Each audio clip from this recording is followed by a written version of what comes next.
परिचय। कोशिका सिद्धांत, कोशिका की संरचना तथा उसके कार्य क्षेत्रों, कोशिका के प्रकारों, पादप तथा जंतु कोशिका, पादप तथा जंतु कोशिकाओं की संरचना, प्रोकैरियोटिक कोशिकाओं तथा पादप तथा जंतु कोशिका में अंतर, प्रोकैरियोटिक तथा यूकैरियोटिक कोशिकाओं में अंतर के बारे में हम पहले ही चर्चा कर चुके हैं। हाँ, चलो अब हम यूकैरियोटिक कोशिकाओं की संरचना के विषय में चर्चा करेंगे। ओके, हम कोशिका झिल्ली तथा कोशिका भित्ति की संरचना तथा उनके कार्यों का भी अवलोकन यानी निरीक्षण करें।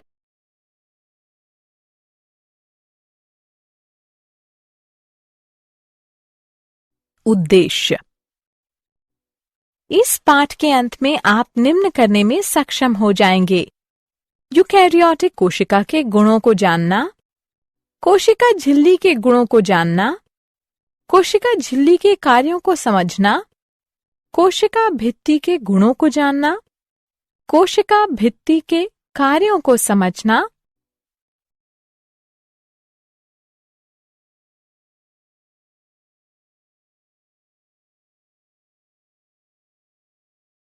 यूकैरियोटिक कोशिकाओं की संरचना। यूकैरियोटिक कोशिकाओं में स्पष्ट या निश्चित केंद्रक तथा कोशिका अंगक पाए जाते हैं। ये कोशिकाएं शैवाल यानी साइनोबैक्टीरिया को छोड़ करके कई समूहों में कवक, फंजाई तथा अन्य पौधों तथा जंतुओं में पाई जाती है। एक विशिष्ट यूकैरियोटिक कोशिका में एक कोशिका झिल्ली, केंद्रक तथा जीव द्रव्य पाया जाता है। यूकैरियोटिक कोशिकाओं में आनुवांशिक पदार्थ गुणसूत्रों के रूप में व्यवस्थित रहते हैं। यूकैरियोटिक कोशिकाओं में कोशिकीय कंकाल जैसी संरचना भी पाई जाती है।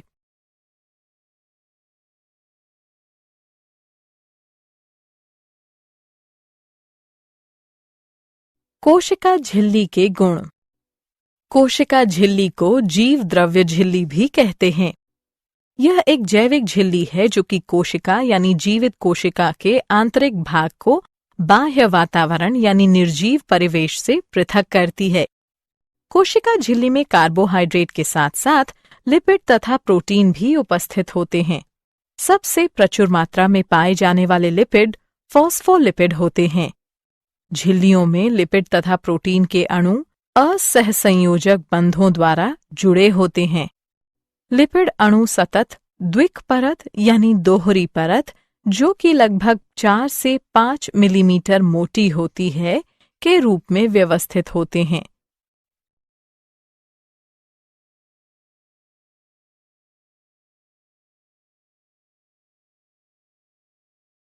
तरल किरमीर नमूना। तरल किरमीर नमूना जैविक झिल्लियों में फॉस्फोलिपिड तथा प्रोटीन के क्रम की व्याख्या करता है, जो कि 1972 में S.L. सिंगर तथा जी. निकोलसन ने प्रतिपादित किया था। जैव झिल्लियां 2 विमीय तरल द्रव्य के रूप में मानी जा सकती हैं, जहां सभी लिपिड तथा प्रोटीन अणु कम या अधिक आसानी से विसरित होते हैं। लिपिड झिल्ली के अंदर व्यवस्थित होते हैं, जिनका जल स्नेही ध्रुवीय सिरा बाहर की ओर व जल भीरू पुच्छ सिरा अंदर की ओर होता है। इससे सुनिश्चित होता है कि संतृप्त हाइड्रोकार्बन की बनी हुई अध्रुवीय पुच्छ जलीय वातावरण से सुरक्षित रहती है। लिपिड दोहरी परत जल स्नेही यानी हाइड्रोफिलिक सिरे तथा जल भीरू हाइड्रोफोबिक पुच्छ का विन्यास ध्रुवीय अणुओं, उदाहरण अमीनो अम्लों, न्यूक्लिक अम्लों, प्रोटीनों, कार्बोहाइड्रेटों तथा आयनों के विसरण द्वारा झिल्ली के पार जाने को रोकता है, किंतु सामान्यतः जल भीरू हाइड्रोफोबिक अणुओं के निष्क्रिय विसरण की अनुमति देता है। झिल्ली प्रोटीनों का एक समूह प्रत्येक झिल्ली से जुड़ा होता है, जो कि झिल्ली को उसकी विशिष्ट गतिविधियों को करने में सक्षम बनाता है। झिल्ली प्रोटीनों को 2 विस्तृत श्रेणियों यानी वर्गों में वर्गीकृत किया जा सकता है: अंगभूत यानी आंतरिक तथा परिधीय यानी बाह्य प्रोटीन। अंगभूत यानी आंतरिक झिल्ली प्रोटीनों में एक या दो खंड या भाग होते हैं जो कि फॉस्फोलिपिड में अंतः स्थापित गड़े हुए होते हैं। इनसे एक या अधिक वसा अम्ल की श्रृंखलाएं सहसंयोजक बंध के रूप में जुड़ी हुई होती हैं, जो कि झिल्ली में उन्हें एक लंगर यानी आश्रय के रूप में सहायता प्रदान करती हैं। परिधीय बाह्य झिल्ली प्रोटीन फॉस्फोलिपिड द्विक परत की जलरोधी हाइड्रोफोबिक मूल के साथ संपर्क नहीं बनाती है। इसके बजाय वे अंगभूत यानी आंतरिक झिल्ली प्रोटीनों के साथ अप्रत्यक्ष रूप से जुड़ी होती है। ये प्रोटीन झिल्ली से झिल्ली के कोशिक द्रव्य वाली तरफ विभिन्न तरीके से संपर्क स्थापित करती हैं। कुछ प्रोटीन साइटोपंजर यानी साइटोस्केलेटन से संयोजित होती हैं। झिल्ली के बाह्य तरफ कुछ झिल्ली प्रोटीन झिल्ली बाह्य कोशिकीय जालीदार मैट्रिक्स के तंतुओं से संयोजित होती हैं।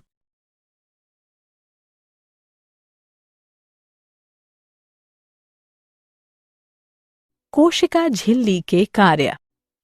कोशिका के अवयवों को धारण करना। कोशिका झिल्ली अर्धतरल जीव द्रव्य अवयवों को धारण करती है। वैयक्तिकता पृथकत्व। जीव द्रव्य कला कोशिका के आकार तथा वैयक्तिकता को बनाए रखती है। सुरक्षा। जीव द्रव्य कला जंतु कोशिका को आघात से सुरक्षित रखती है। अतिरिक्त सुरक्षा तथा सहारे के लिए पादप कोशिका में जीव द्रव्य कला के ऊपर एक भित्ति पाई जाती है। अंगक। कोशिका झिल्ली अनेक उपकोशिकीय संरचनाओं या अंगकों जैसे केंद्रक, सूत्रकणिका, माइटोकॉन्ड्रिया, लवकों यानी प्लास्टिड्स, गोल्जी उपकरण, अंतद्रव्यी जालिका, सूक्ष्मकायों, माइक्रोबॉडीज आदि की सीमा निर्धारित करती है। कोशिका पहचान। ग्लाइकोलिपिडों तथा ग्लाइकोप्रोटीनों की सहायता से कोशिका झिल्ली समान कोशिकाओं को असमान कोशिकाओं से बाहरी तत्व तथा ऊतकों को अन्य पदार्थों में अंतर करने में सक्षम होती है। कोशिका पहचान ऊतक निर्माण तथा सूक्ष्म जीवों से रक्षा करने में सहायक है। प्रतिजन। कोशिका झिल्ली में प्रतिजन पाए जाते हैं जो कि रक्त समूह, प्रतिरक्षा प्रतिक्रिया, प्रत्यारोपण की स्वीकृति तथा अस्वीकृति को निर्धारित करते हैं। कोशिका संधि जंक्शन। ये जंतु कोशिकाओं को एक साथ रखने में सहायक है। आच्छद आवरण। जीव द्रव्य झिल्ली पक्षमाभ तथा कशाभ के चारों तरफ आच्छद यानी आवरण बनाती है। सूक्ष्मांकुर। ये झिल्ली का बहिर्वलन होते हैं जो कि अवशोषण को बढ़ाने में विशेषीकृत होते हैं। कोशिका द्रव्यीय सेतु। जीव द्रव्य तंतु प्लाज्मोडेस्मेटा तथा गैप संधि जंक्शन निकटवर्ती कोशिकाओं के मध्य कोशिका द्रव्यीय सेतु का निर्माण करते हैं। परासरण। यह झिल्लियों में उपस्थित विशिष्ट जल चैनलों की उपस्थिति के कारण होता है। एंडोसाइटोसिस। झिल्ली पुटिकाओं के विकास के कारण पदार्थ का अंतर्ग्रहण या एंडोसाइटोसिस होता है। एक्सोसाइटोसिस। यह एंडोसाइटोसिस के ठीक विपरीत होता है। इसमें अपशिष्ट उत्पाद तथा स्रावी पदार्थ कोशिका से बाहर त्याग दिए जाते हैं। अंतर कोशिका संचार। जीव द्रव्य झिल्ली एक लचीली सीमा बनाती है। यह कोशिकीय अवयवों को सुरक्षा तथा कोशिका संरचना को सहारा प्रदान करती है। भौतिक बाधा यानी रोक। फॉस्फोलिपिड द्विपरत कोशिका के आंतरिक तत्वों को कोशिका के बाह्य तत्वों से पृथक यानी अलग करती है। चयनात्मक पारगम्यता। यह झिल्ली द्वारा आयनों, पोषक तत्वों तथा अपशिष्ट अणुओं के प्रवेश तथा निकास को नियंत्रित करती है।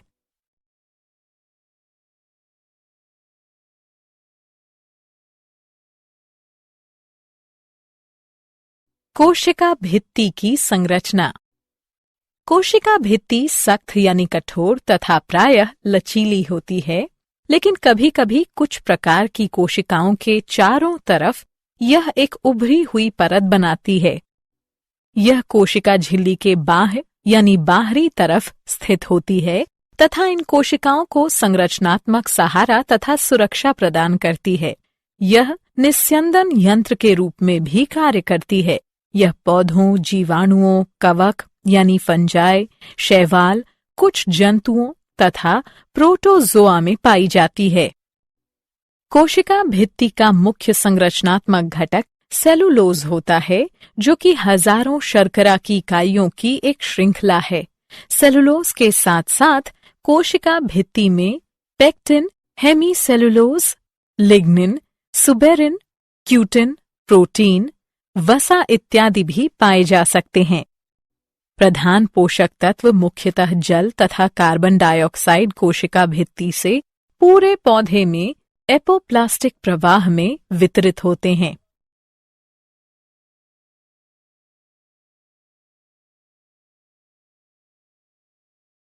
मध्य पटलिका। पादप कोशिका भित्ति को 3 क्षेत्रों में विभक्त किया जा सकता है। मध्य पटलिका, प्राथमिक भित्ति, द्वितीयक भित्ति, तृतीयक भित्ति। कोशिका भित्ति की सबसे बाह्य परत या अंतरकोशिक संरचना, जो 2 निकटवर्ती पादप कोशिकाओं की भित्तियों को पृथक यानी अलग करती है, उसे मध्य पटलिका कहते हैं। पेक्टिन मध्य पटलिका में बहुतायत रूप से पाई जाती है। पेक्टिन की आधारीय रासायनिक इकाई कार्बोहाइड्रेट तथा गैलेक्टोयूरेनिक अम्ल होती है, जो कि कैल्शियम तथा मैग्नीशियम के साथ लवण का निर्माण करने में सक्षम है। मध्य पटलिका मुख्यतः कैल्शियम पैक्टेट से बनी होती है।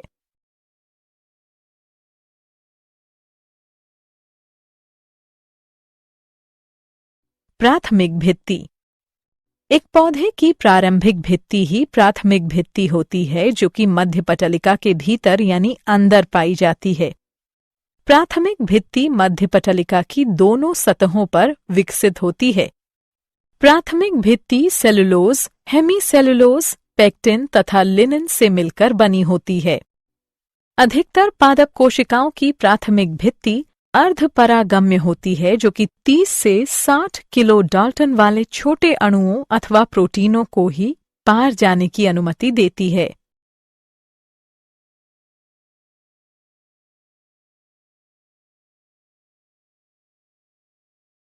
द्वितीयक भित्ति। द्वितीयक भित्ति प्राथमिक भित्ति के ऊपर पाई जाती है, जो कि मोटी, कठोर, पारगम्य होती है। यह जीव द्रव्य झिल्ली या तृतीयक भित्ति के समीप स्थित होती है तथा मुख्यतः सेलुलोज, हेमीसेलुलोज, जाइलिन, लिग्निन आदि से मिलकर बनी होती है। कुछ कोशिकाओं में द्वितीयक भित्ति लिग्निन के साथ मिश्रित होकर काष्ठ यानी लकड़ी का निर्माण करती है। लिग्निन एरोमेटिक यौगिक का एक जटिल बहुलक यानी पॉलीमर तथा काष्ठीय ऊतकों का मुख्य घटक है। कुछ कोशिकाओं में द्वितीयक भित्ति सुबेरिन के साथ मिश्रित होकर कॉर्क का निर्माण करती है तथा इसे जल के प्रति अगम्य बनाती है।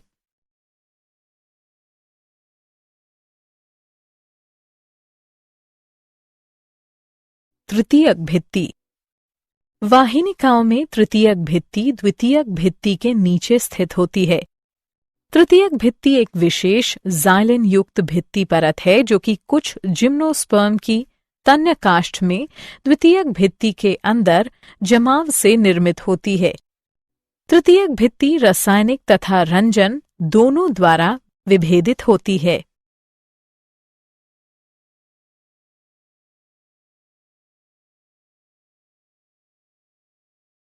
कोशिका भित्ति के कार्य।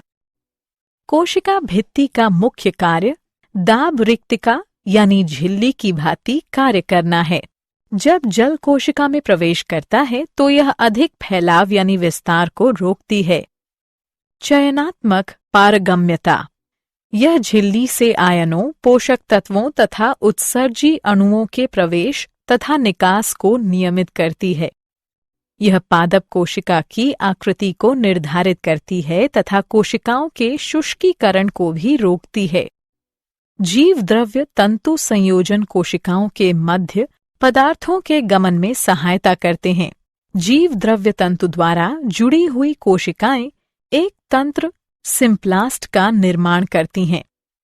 कोशिका भित्ति पादप कोशिका को फूलने यानी सूजने की अनुमति देती है। जैसे ही परासरण द्वारा जल रिक्तिका यानी झिल्ली में प्रवेश करता है, पादप कोशिका फैल जाती है। कोशिका भित्ति इतनी मजबूत यानी दृढ़ होनी चाहिए कि वह इस विस्तार को नियमन करती हो तथा कोशिका को सूजने या फूलने से बचाती हो। पुराने कोशिका भित्ति कणों के ऊपर नए कणों का जुड़ना अभिस्थापन कहलाता है। यह कोशिका को सहारा देने के लिए यांत्रिक शक्ति प्रदान करता है। सेलुलोज सूक्ष्म तंतु बहुत मजबूत होते हैं। ऊतकों जैसे जाइलम में लिग्निन के जुड़ने से मजबूती को बढ़ाया जा सकता है। कोशिकाओं जैसे कोलेनकाइमा में कोशिका भित्ति में यांत्रिक शक्ति को बढ़ाने के लिए अतिरिक्त ग्लूकोज जुड़ जाता है। कोशिका भित्ति में छोटे छिद्र, जिन्हें गर्त कहा जाता है, पाए जाते हैं, जिनसे जीव द्रव्य तंतु पार निकलने में सक्षम होते हैं। ये अंतराकोशिक संयोजन जीवित कोशिका अवयवों के मध्य पदार्थों के आदान प्रदान की अनुमति देते हैं।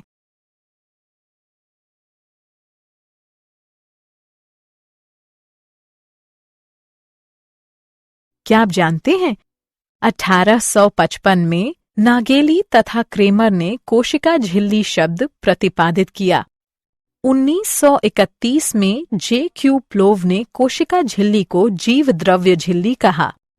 1935 में डैनियल तथा डावसन ने जीव द्रव्य झिल्ली का सैंडविच मॉडल प्रस्तावित किया था, जिसके अनुसार जीव द्रव्य झिल्ली प्रोटीन लिपिड द्विपरत प्रोटीन सैंडविच है।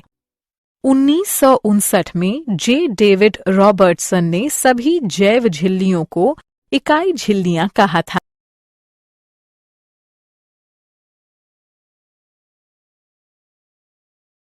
सारांश। आइए हमने जो कुछ सीखा है उसे संक्षेप में दोहराएं। जीव द्रव्य झिल्ली ग्लूकोज 6 फॉस्फेट के प्रति अपारगम्य होती है। झिल्ली में उपस्थित कार्बोहाइड्रेट प्रायः शाखित ओलिगोसैकेराइड होते हैं, जिनमें 15 से कम शर्करा इकाइयां पाई जाती हैं। लिपिडों तथा प्रोटीनों के मध्य सामान्यतः सहसंयोजक बंध पाए जाते हैं, जो कि क्रमशः ग्लाइकोलिपिड तथा ग्लाइकोप्रोटीन का निर्माण करते हैं। जीव द्रव्य झिल्ली चयनात्मक पारगम्य होती है तथा कई अणुओं के परिवहन की सुविधा मुहैया कराती है। जीव द्रव्य झिल्ली कार्बोहाइड्रेट के साथ साथ लिपिड तथा प्रोटीन से मिलकर बनी होती है।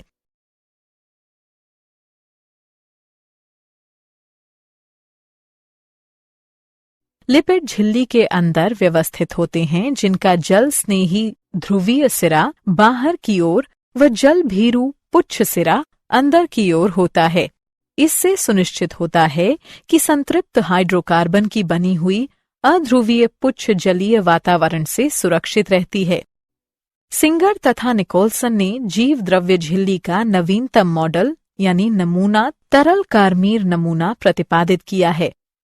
तरल कार्मीर नमूने के अनुसार जीव द्रव्य झिल्ली फॉस्फोलिपिड अंगभूत यानी आंतरिक प्रोटीन तथा परिधीय यानी बाह्य प्रोटीन से मिलकर बना होता है। प्रोलीन कोशिका झिल्ली का घटक नहीं है। जीव द्रव्य झिल्ली परासरण नियमन में सहायता करती है। जीव द्रव्य झिल्ली एकल लिपिड परत तथा 2 प्रोटीन परतों से मिलकर बनी होती है।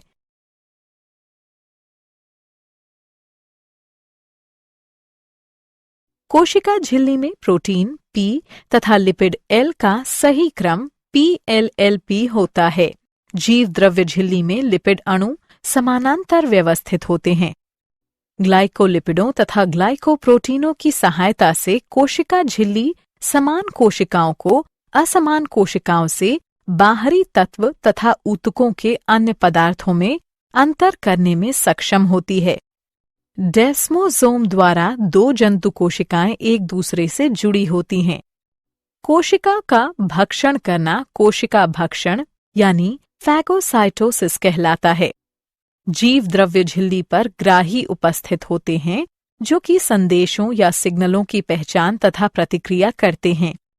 जीव द्रव्य झिल्ली एक लचीली सीमा बनाती है।